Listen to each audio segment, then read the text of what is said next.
এই হলো জোড়, কিন্তু এই জোড়ে পিআইবি টেপ বা কোনো ধরনের টেপ মারাই নাই। হ্যাঁ, খুলেন টেপগুলো খুলেন। দাদা আপনি পাইপটা ধরেন তো। এখানে মানে এই তার দিয়ে যদি পানি ঢুকে না মোটরের ভিতরে তাহলে কিন্তু কয়েল চলে যাবে। এখানে পিআইবি মারা আছে কিনা আমরা এখন দেখবো, ভিডিও করছি। এই জোরটা দিয়েছে কে? তাহলে এখানকার মিস্ত্রি দিয়েছে।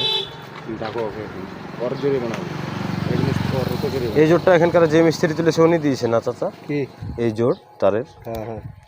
এখানে পিআইবি টেপ দিতে হয়, মানে ওয়াটার প্রুফ একটা টেপ পাওয়া যায়, ওই টেপটা দিতে হয়। এখান দিয়ে পানি গেছে কয়েলে, মানে এই সাইড দিয়ে তারের ভিতর দিয়ে কয়েলে যদি পানি ঢুকে সেক্ষেত্রে কয়েল পুড়ে যাবে। মিস্ত্রিকে এখন ধরলে না ওই যে কয়েল বাঁধে না সেই দেখতে কয়েল বাঁধা আলাদা দোষ নেই। আমরা যে ছবিটা তুলে রাখছি যে এগুলো দিয়ে পানি কোনো ধরনের পিআইবি টেপ মারা নাই। এখানে বোধহয় টেপটা জড়ো দিয়ে ইয়ে করেছে ওই, মানে এখানে কিন্তু একটা ওয়াটারপ্রুফ টেপ মারতে হয়। দেখছি এখানে আছে মিস্ত্রি ইয়ে করেছে। থামেন, এখানে আছে কিনা দেখছি একটা খুলে দেন। হ্যাঁ হ্যাঁ, এটাও খুলেন। আমার তো মনে হলো নাই। হ্যাঁ, পিআইবি নাই। ওটা আমরা দেখবো যে আসলে এদিক দিয়ে পানি ঢুকলে কিন্তু মোটরটা পুড়বে।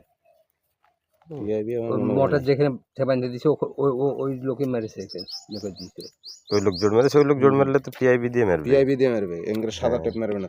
মানে ওই মাইরে একবার ফিটিং করে ইয়ে করে দিয়েছে। বেশি টানেন না, একটু লুজ দেন। হ্যাঁ, কিন্তু ওই লোক আমার হিসাবে ওই লোক তো মানে ওয়াটারপ্রুফ টেপ দিয়েই মারে। হ্যাঁ, ওই টেপ মারবে না, পিআইবি নাই এখানে, পিআইবি টেপ মারা নাই।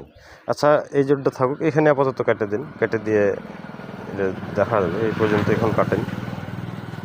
হ্যাঁ, এখানে কেটে তারটা রেখে দিন।